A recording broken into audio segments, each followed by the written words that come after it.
A black man was just doing his job, but one call to the police almost cost him everything, until karma stepped in.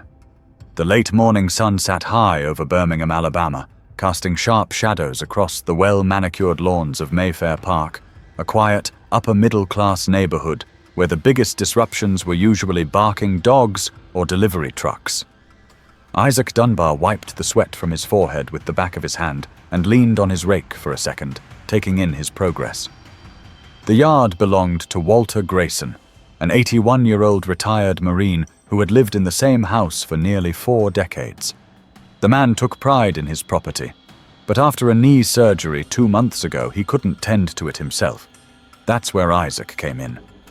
For the past few years, he had built up a solid reputation in landscaping. Hard work, fair prices, and no nonsense. His clients knew him by name, trusted him with their homes, and often referred him to their friends.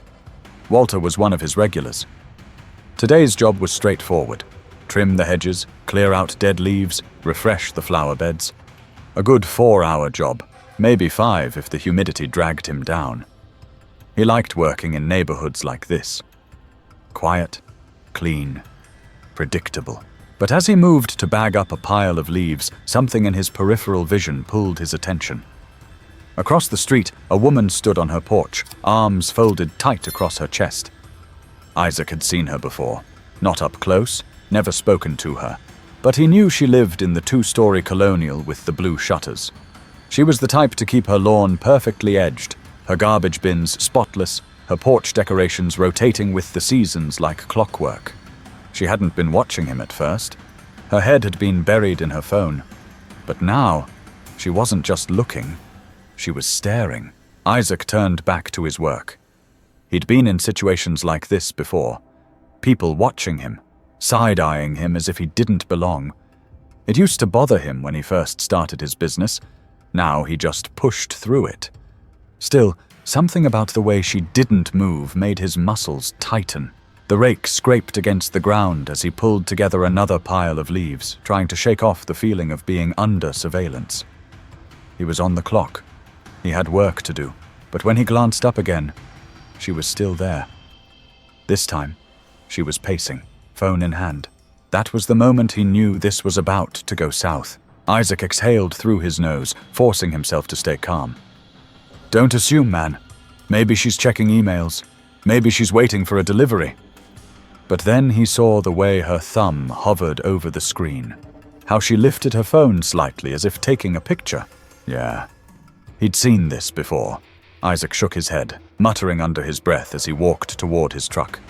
He grabbed his water bottle from the front seat and took a long sip, debating whether to acknowledge her or keep working. Most times, ignoring people like her was the best move. Engaging never ended well. But before he could decide, she turned sharply on her heel and walked inside. Isaac felt a flicker of relief. Maybe she had just been being nosy. Maybe it was nothing. But less than 2 minutes later, she reappeared on the porch. This time, she was on the phone, speaking fast, her expression sharp. His stomach sank. Isaac checked his watch. He'd been here less than an hour. Walter was inside, probably watching TV or dozing in his recliner. Everything about this job was normal, except her. He glanced at the quiet street, wondering if anyone else had noticed what was happening. The few cars parked along the curb were still, their owners probably at work.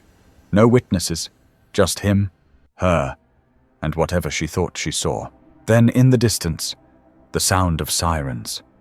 Isaac's grip on the water bottle tightened. This was about to turn into something.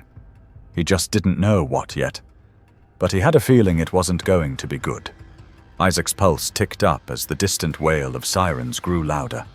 He set his water bottle down on the truck bed, exhaling slowly. Stay calm. You didn't do anything wrong, but that didn't always matter.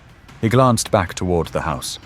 Walter hadn't come outside, probably still napping. Maybe that was for the best.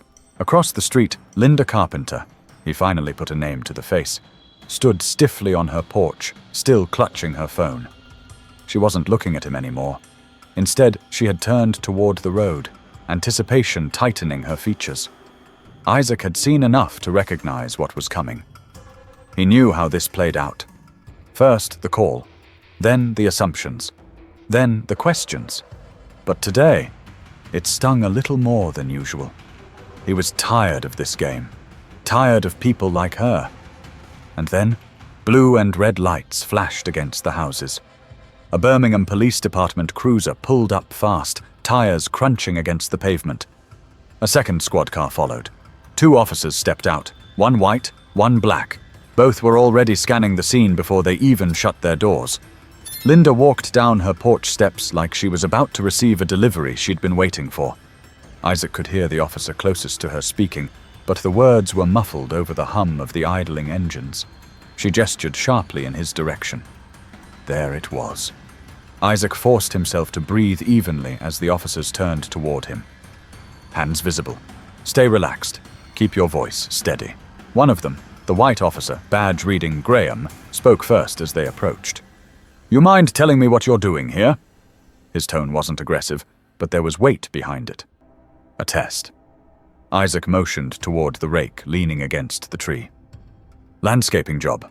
Hired by the homeowner." Graham's partner, Officer Reed, glanced toward the house. He looked younger, maybe late 20s. He wasn't sizing Isaac up the same way Graham was, but his posture was still alert. Linda cut in, voice firm. "He doesn't belong here." Isaac clenched his jaw. There it was. The words they always used. Graham nodded slightly, then turned back to Isaac. "Do you have ID?" He expected that. It always came next. Isaac reached for his back pocket slowly, moving deliberately. "It's in my truck." "Mind if I grab it?" Both officers stiffened slightly at the movement. Isaac suppressed a sigh. "Go ahead," Graham said. Eyes locked on him. Isaac moved to his truck, pulled out his wallet, and handed over his driver's license. Graham studied it for a second, then turned to Linda. "Ma'am, what exactly did you see?" Linda's lips pressed together like she was carefully choosing her words. "He was looking around too much," she finally said. "Acting suspicious." Isaac let out a short, humorless laugh before he could stop himself. "Suspicious how? Because I'm picking up leaves?" Linda stiffened. "There have been break-ins in this area before." Isaac shook his head. He knew this neighborhood. There hadn't been a single reported break-in in over a year. Before Graham could say anything else, the front door of Walter's house swung open. Walter stepped out, moving slowly but with purpose, his cane tapping against the porch as he took in the scene. Isaac saw the moment recognition flickered in Walter's eyes, shifting to disbelief. "What the hell is going on out here?" His voice was rough with age, but carried the unmistakable weight of someone used to being listened to. Graham turned. "Sir, do you know this man?" Walter scowled. "Of course I do. I hired him. What's the problem?" Silence. Reed cleared his throat. "We got a call about a suspicious person." Walter's gaze snapped to Linda, then back to the officers. "You're telling me she called the police on my landscaper?" The tension in the air shifted. Linda took a step back, suddenly looking unsure of herself. "I was just looking out for the neighborhood," she muttered. "I didn't know he was supposed to be here." Walter let out a sharp, bitter laugh. "Lady, he's been working on my yard for 3 years." Isaac crossed his arms. "You could have just asked." Linda's face flushed, but she didn't respond. For a moment, no one spoke. Then, Officer Graham handed Isaac his license back. "You're free to go." Linda's mouth opened slightly, like she wanted to object, but no words came out. Isaac tucked his ID into his pocket. "I was free the whole time." Walter let out a grunt, shaking his head. "This is ridiculous." But Linda still wasn't letting it go. "This is a safety issue," she insisted. "He looks like someone I saw on the neighborhood watch page." Isaac laughed again, but this time it wasn't forced. "I look like someone?" He let that hang in the air, letting the weight of the accusation settle. Graham exhaled sharply. He looked tired. "Ma'am," he said finally, "do you have any reason to believe this man committed a crime?" Linda hesitated. No," Walter interrupted. "She doesn't." Graham let out a slow breath, then turned back to Isaac. "Sorry for the trouble." Isaac just shook his head. Sorry didn't mean much when this kept happening. But before anyone could move, A voice from across the street called out, "I got the whole thing on camera." Everyone turned. A woman stood on the sidewalk, phone raised, recording. Linda's face drained of color. And just like that, the situation had shifted again. Linda's lips parted slightly, like she wanted to say something, but nothing came out. The weight of the camera, the eyes on her, the realization that she wasn't controlling the situation anymore, it was hitting her all at once. But Isaac knew better than to think she'd back down. People like her? They never just walked away. "You can't just put me online," Linda snapped, voice rising. "That's harassment." The woman with the phone didn't even flinch. "Funny. That's what I'd call what you just did to him." She tilted her head toward Isaac. Linda's fingers tightened around her phone. "You don't understand. I was just being cautious. This is a high-value neighborhood."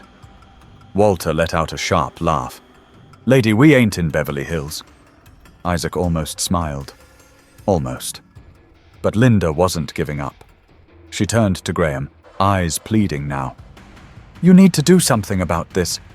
That video could ruin my reputation." Graham exhaled slowly. Isaac could tell he was debating how much longer he wanted to be part of this mess. "Ma'am, unless you want to press charges for something, there's nothing I can do." Linda's nostrils flared. "Press charges? Against who? For what?" Walter smirked. "For getting caught." Isaac stayed quiet. This wasn't his fight anymore. She had made it clear who she was, and now she was dealing with the fallout. But Linda still didn't see it that way. She turned her attention back to Isaac, jabbing a finger in his direction. "You could have just said something when I was watching. You could have told me you were working here." Isaac finally spoke, voice calm. "I don't have to explain myself to you." Linda's mouth opened, then closed. For the first time, she didn't have a response. She looked toward the officers again, grasping at anything. "This isn't fair. I'm not a bad person." Isaac let out a breath. There it was. The whole thing had flipped, and now she was the victim. Walter rubbed his forehead, muttering something under his breath before looking back at her. "You made a bad call? That's it. You could have just walked over and asked me, or knocked on my door, or, here's an idea, minded your own damn business." Linda's face flushed. She shook her head quickly, like she was trying to shake off the moment itself. I need to speak with your supervisor," she said, looking at the officers. "This isn't right. I need to file a report against that woman for recording me." Reed looked unimpressed. "It's not illegal to record in public." "But she's putting me online." The woman with the phone finally smiled. "Oh, I am. And judging by the comments on my live stream, you're already famous." Linda's head snapped back to her. "Live stream?" The woman flipped her phone around, showing the screen. Thousands of viewers, comments flooding in. Linda's face crumbled. She took a step back, glancing toward her house like she wanted to disappear inside, like she could just walk away from all of this if she moved fast enough. But Walter wasn't done yet. He crossed his arms, his expression shifting. "I don't like people calling the cops on my friends. You could have gotten this man killed." Linda's head jerked up. "Oh, come on. That's dramatic." Walter's eyes darkened. "No, it's not." Silent. And then, Linda did exactly what Isaac expected. She turned on her heel and walked away. Straight up her porch, back through her front door. Isaac watched as the curtains twitched shut. Graham turned back to Isaac, letting out a slow breath. "Sorry about the trouble." Isaac shrugged. "Yeah, you already said that." Graham had the decency to look uncomfortable before he muttered something into his radio and headed back toward his squad car. Reed gave Isaac a small nod. An actual one, not the fake kind. Then he followed. The woman with the phone finally lowered it. "Guess she wasn't ready for all that," Walter chuckled. "They never are." Isaac shook his head, wiping sweat from his forehead. "I need to get back to work." But before he could, Walter's next words stopped him cold. "She's gonna regret this. You'll see." Isaac raised an eyebrow. "What do you mean?" Walter just smirked. And that's when Isaac knew. This wasn't over yet. Isaac had been through situations like this before. Too many times. He figured this one would die down after a few hours. Linda would stay in and stew in embarrassment for a while, maybe rant to her friends in some private Facebook group. Then life would move on. But Walter's words stuck with him. She's gonna regret this. You'll see. Isaac didn't think much about it until his phone buzzed. Then it buzzed again and again. By the time he got home that evening, his inbox was full of messages, notifications, missed calls. The video had exploded. 500,000 views in just a few hours. Isaac clicked the link and let the footage play. The woman who had recorded it had done more than just post a clip. She narrated the entire thing, breaking down exactly what happened. Watch how she paces. She's already decided he's a threat before she even calls. Listen to what she says. She doesn't accuse him of anything specific, just looking suspicious. That's coded language. And then, boom! Here come the cops, ready to investigate a crime that never even happened. It was all there. Every uncomfortable pause, every excuse Linda had tried to throw out. The way her face had completely drained when she realized the whole thing was on video. Isaac scrolled through the comments. She really thought she could get away with this. Shake my head. How many times does this have to happen before people learn? I don't feel bad for her at all. Actions have consequences. Isaac shook his head, letting out a slow breath. This was bigger than he expected. Then his phone buzzed again. A text from Walter. Walter. Turn on the news, any channel. Isaac's stomach tightened. He grabbed the remote, flipped to the local station, and there she was. Linda Carpenter. The headline below her picture read, "Woman calls 911 on landscaper, gets exposed online." They were talking about it like it was national news. Linda hadn't given a statement, yet. But reporters were already digging into her past. Turns out, this wasn't the first time. Isaac leaned forward, eyes narrowing as the anchor spoke. Multiple residents in the Mayfair Park neighborhood have come forward, claiming Linda Carpenter has a history of making questionable 911 calls about black men in the area. A history. One man said she had accused him of casing houses while he was out walking his dog.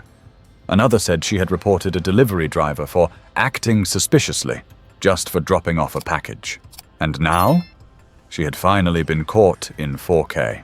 Isaac ran a hand over his face.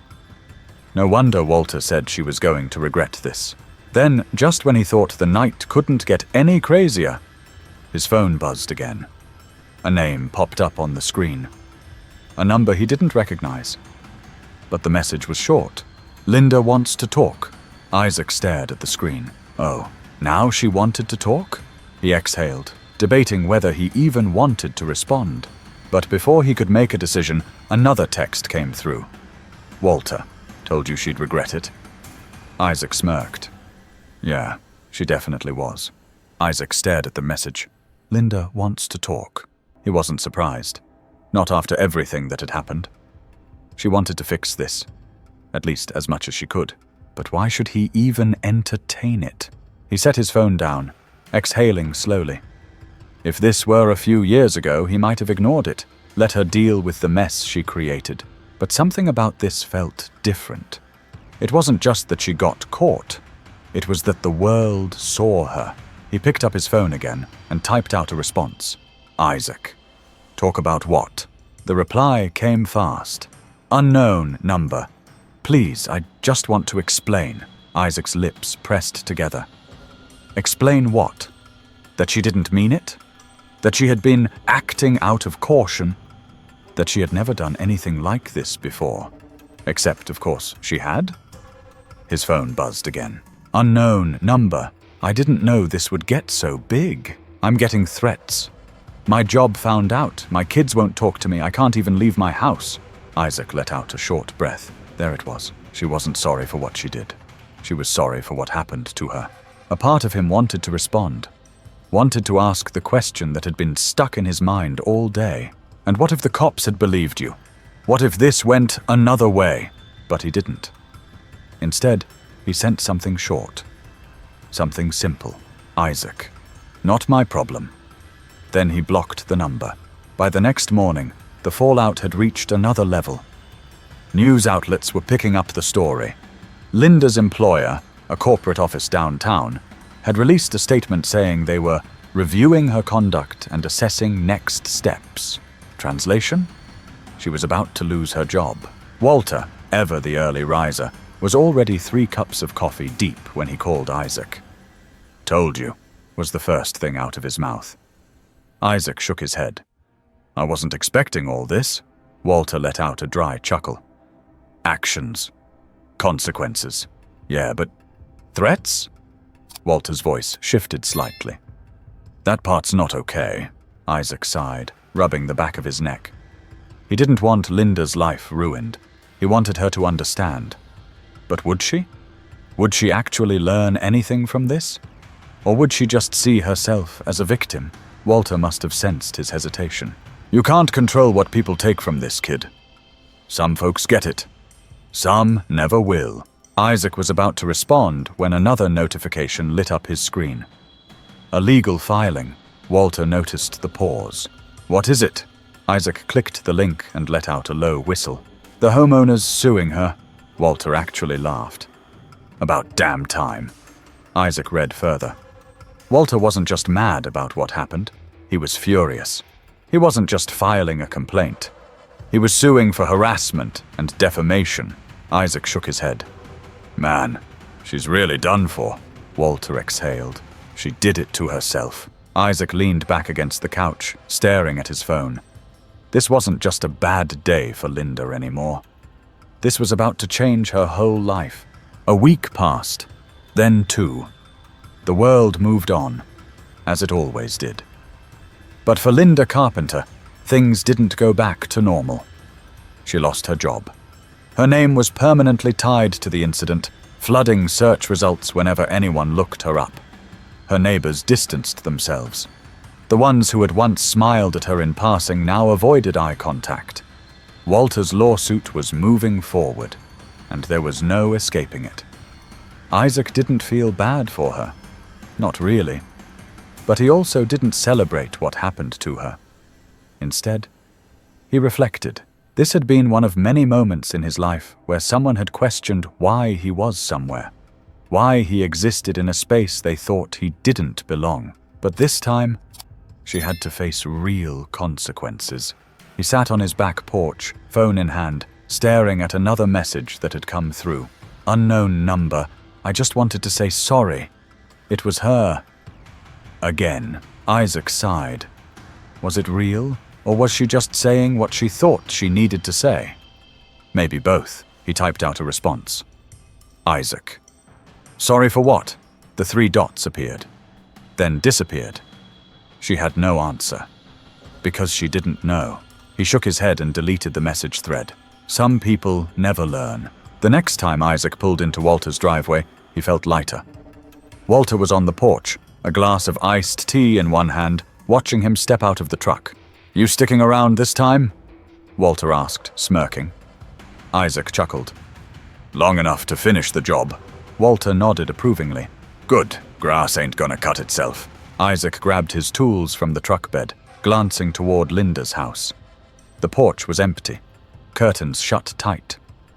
For once, he could work in peace. Walter took a sip of his drink, watching him for a moment before speaking. "Crazy world, huh?" Isaac smirked. "Yeah, but at least this time, the right people paid the price. Stories like this happen all the time. Some go viral, some don't. But the problem remains the same. Who gets the benefit of the doubt, and who doesn't? If this story made you think, share it. Talk about it.